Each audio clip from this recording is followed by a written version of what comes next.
paz do Senhor, meus irmãos, estamos aqui mais uma vez para falar da palavra de Deus para o seu coração, que nesta tarde você possa se sentir abençoado pela palavra do Senhor Jesus Cristo e que Deus venha falar profundamente aos seus corações. Nesta tarde quero continuar falando com vocês sobre a história de José, a continuação, Pois no outro vídeo já falei a primeira parte e nessa segunda parte eu quero falar sobre José no Egito, Onde aqui no livro de Gênesis capítulo 39 vai falar sobre quando José chega no Egito, ele é levado, ao Egito e Potifar, um dos eunucos de Faraó, o compra e leva para a sua casa. E a Bíblia diz aqui, no versículo 2, o Senhor estava com José e ele foi varão próspero e estava na casa do seu senhor egípcio.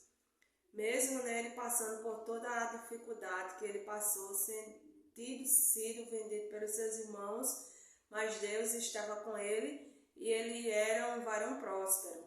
Tudo que ele fazia, Deus prosperava a obra das suas mãos. E a Bíblia diz aqui no versículo 3 que, vendo pois o seu senhor, que o Senhor estava com ele e que tudo que ele fazia, o Senhor prosperava em suas mãos. Tudo que José fazia, irmão, ele era próspero. Toda obra que José fazia era próspera. Deus abençoava. Deus estava com ele, porque Deus, ele está sempre com aquele que obedece a sua palavra. E aqui diz no quadro que José achou graça aos seus olhos e servia-o, e ele o pôs sobre a sua casa e entregou na mão tudo o que tinha. Veja o que Deus fez na vida de José.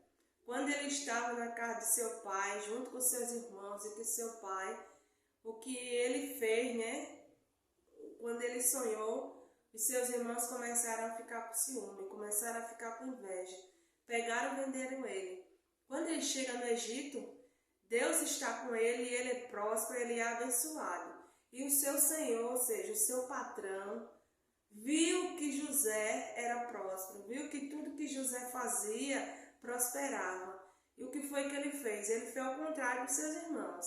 Ele pegou tudo que ele tinha, toda a sua casa, e deu no comando de José, para que José trabalhasse, e multiplicasse ali a sua renda, os seus bens, os bens do seu senhor. Porque o seu senhor percebeu que Deus estava na vida de José.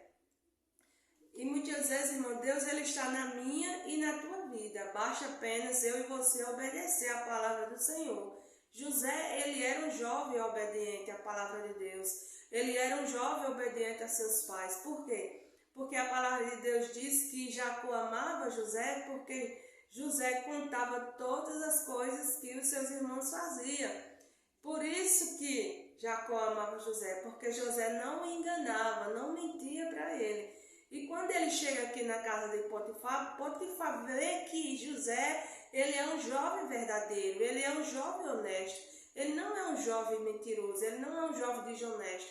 Por isso que o seu senhor, o observando, viu, que tudo que ele fazia prosperava. Aí o que foi que ele fez? Já que este jovem está prosperando com tudo que eu dou para ele fazer, eu vou dar toda a minha casa para ele administrar, para ele projetar, para que ele venha prosperar também em toda a minha casa.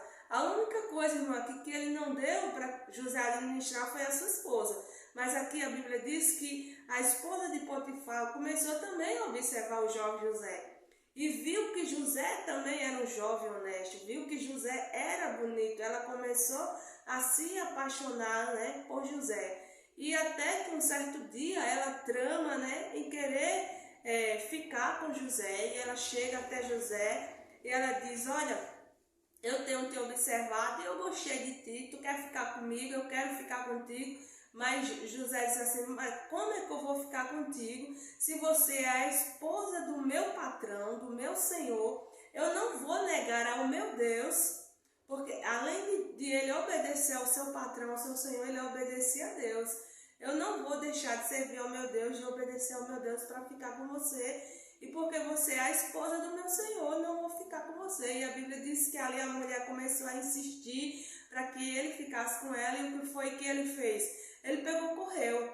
Mas a Bíblia diz que ela ficou com a capa de José na mão, ou seja, com como se fosse que um homem, né, tivesse vestido com a camisa e por cima tivesse um paletó. Aí ela puxou tipo como se fosse um paletó que ela tivesse puxado, e José seguiu com a outra roupa que ele tinha. E a Bíblia diz que, acontecendo isso, a esposa de Potifar começou a gritar, dizer que um homem queria o atacar. E quando o seu senhor chegou, né, o seu esposo Potifar perguntou o que aconteceu, e ela foi contar. Disse que José queria, né, o atacar, queria pegar ela, e ela gritou e ele correu. Mas a gente vendo aqui a palavra de Deus, que não foi desta forma, foi ao contrário. Foi ela que colocou os olhos em José, foi ela que quis, né, ficar com José, e José não quis, porque obedecia primeiro a Deus e temia o seu senhor, temia o seu patrão, ao qual tinha colocado todas as responsabilidades em suas mãos. E a Bíblia diz agora que o seu senhor pega José e coloca na prisão. E José vai para a prisão inocente. Mesmo sem ter cometido nada, José fica na prisão. A Bíblia diz que José fica ali um período de 2 anos na prisão, né? Lá fazendo as coisas que tem que ser feitas. E a Bíblia diz que tudo que José fazia prosperava na prisão. E até que o carcereiro da prisão colocou tudo nas mãos de José, para José administrar também na prisão. Por quê, irmão? Porque se você está na direção de Deus, se você está na vontade de Deus, tudo que você fizer, Deus vai fazer prosperar. Tudo que você fizer, Deus vai estar com você. E José, ele era um jovem assim. Tudo que ele fazia, Deus prosperava. E as pessoas viam a prosperidade de José. Viam que ele era um jovem, que tudo que ele fazia dava certo. E as pessoas queriam que ele ficasse administrando ali as coisas para as pessoas. E a Bíblia diz que um certo dia, né, José ali na cadeia, e também tinha um padeiro e um copeiro, a qual também tinha sido preso, que tinha feito algo ali no palácio, né, do rei, e o rei não gostou e colocou na prisão. Mas tudo, irmão, tem o seu propósito. A Bíblia diz que o padeiro sonhou um sonho e o copeiro sonhou outro sonho. E José pediu, né, para eles contar o sonho. E quando eles contaram o sonho, José interpretou o sonho. Disse para o padeiro, né, que o padeiro ia morrer, e disse para o copeiro que o copeiro iria voltar, né, para a sua função, a qual ele exercia antes. E a Bíblia diz que como José disse, aconteceu. O padeiro morreu e o copeiro voltou para as suas funções. E passado um certo tempo, a Bíblia diz que o faraó sonhou. Olha, irmão, quando Deus quer fazer algo na nossa vida, Ele faz alguma coisa acontecer. Faz com que alguém sonhe, com que alguém sinta vontade de fazer algo por você. E a Bíblia diz que ali o rei sonhou. E quando o rei sonha, ele não consegue interpretar o sonho, mas ele quer saber o que foi que aconteceu. O que foi que ele sonhou. E ele conta, né, o sonho para os adivinhões, para os astrólogos, para os magos. Ninguém conseguiu interpretar o sonho. O copeiro que ficava ali, né, que ficava lá diante do rei, que fazia as coisas para o rei, disse: agora eu me lembrei que quando eu estava na prisão, quando eu estava lá preso, eu sonhei, e o padeiro também que estava comigo também sonhou. E quando nós sonhamos, a gente não sabia interpretar o sonho, e a gente contou o nosso sonho para José, um jovem que tem lá também que está preso. E ele interpretou o sonho, e assim como ele interpretou, aconteceu. Aí o rei disse: manda chamar este homem, eu quero saber como é a interpretação desse sonho, eu não sei como é a interpretação e eu quero saber. E a Bíblia diz que vão lá na cadeia, na prisão, e chama José para vir até o rei para interpretar o sonho. E a Bíblia diz que José, ele vai até o rei. Quando ele chega no rei, o rei conta o sonho, e José, ele dá a interpretação do sonho ali ao rei.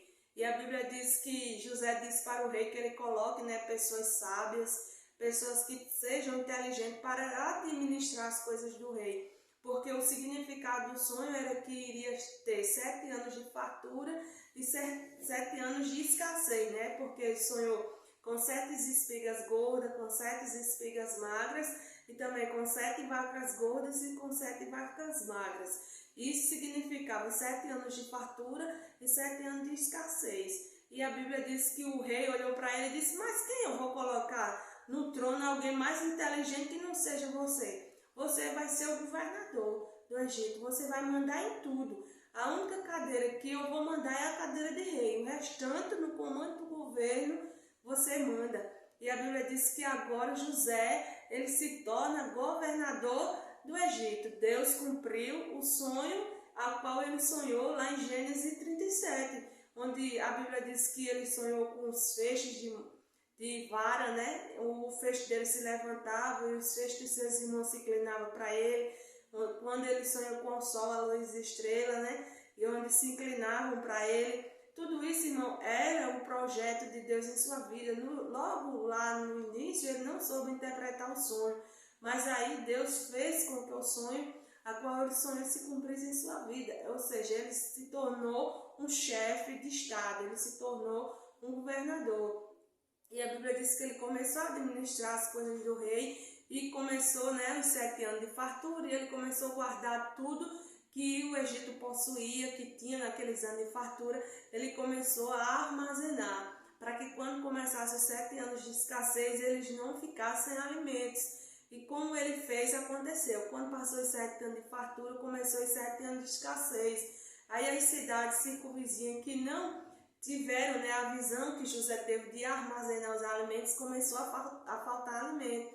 E a Bíblia diz que um certo dia, né, os pais dos irmãos de José diz para os seus irmãos, né, que fossem ao Egito comprar comida, porque ele soube que no Egito tinha comida para vender. Mas como os propósitos de Deus irmão, em nossas vidas. Aí a Bíblia diz que eles vão ao Egito. Quando eles chegam no Egito, quem está lá governando? José. Porém, os irmãos de José não sabem que José é o governador do Egito, por causa que lá no Egito ele estava lá no governo com outro nome, não era mais José. E quando seus irmãos chegam diante de José, José o reconhece como seus irmãos e pergunta se eles estão bem, se o pai deles está bem, e eles dizem que está tudo bem. E a Bíblia diz, né, que chega um certo momento que José, ele diz para os seus irmãos que ele é José. E quando ele diz isso, seus irmãos ficaram atônitos, mas ele disse: não se preocupem, porque tudo que vocês fizeram foi para que se cumprisse o propósito de Deus em minha vida e que para que eu pudesse abençoar todos vocês. E a Bíblia diz que aí, né, seus irmãos e o seu pai vai morar com José no Egito, porque o propósito de Deus foi cumprido. Não era que os irmãos de Jacó e nem os irmãos de José, né, perdão, que não é os irmãos de José e o seu pai Jacó ia ser dominado por José assim, né, lá na forma de dominar. Não, é que José se tornou governador, né, se tornou uma liderança, e ele chamou os seus irmãos e o seu pai para morar junto com ele, para viver em família, para que ele pudesse, né, ver seu pai, seus irmãos junto dele, para que ele pudesse ter a sua família próxima, para que ele pudesse fazer ali o seu trabalho. Porque muitas vezes, né, a gente quando fica distante assim da família, a gente fica mais só, mas quando a família está mais próxima, a gente se sente assim mais acolhido. Talvez, né, no meu pensamento foi isso que José pensou e que José fez. Eu vou trazer a minha família para que fique mais próxima de mim, para que eu possa ver meus irmãos, para que eu possa ver meu pai cada vez mais. Não é isso, irmão? Que Deus venha abençoar, irmão, vocês, que você venha meditar nessa palavra, que Deus venha falar profundamente ao coração de vocês, que não desista dos seus sonhos, não desista dos seus projetos. Possa ser que no momento você não esteja entendendo, compreendendo o que Deus está fazendo na sua vida. No início, quando José teve o sonho, ele não entendeu, mas quando ele se tornou governador, ele entendeu o projeto de Deus para a sua vida e para a vida da sua família. Que você venha meditar nesta palavra. Se você gostou desse vídeo, deixa um like, se inscreva no canal, compartilhe esse vídeo para os seus colegas, para os seus amigos, para os seus vizinhos, para que outras pessoas também venham a ser abençoadas pela palavra de Deus. E que Deus abençoe a cada um de vocês. Em nome de Jesus. Amém.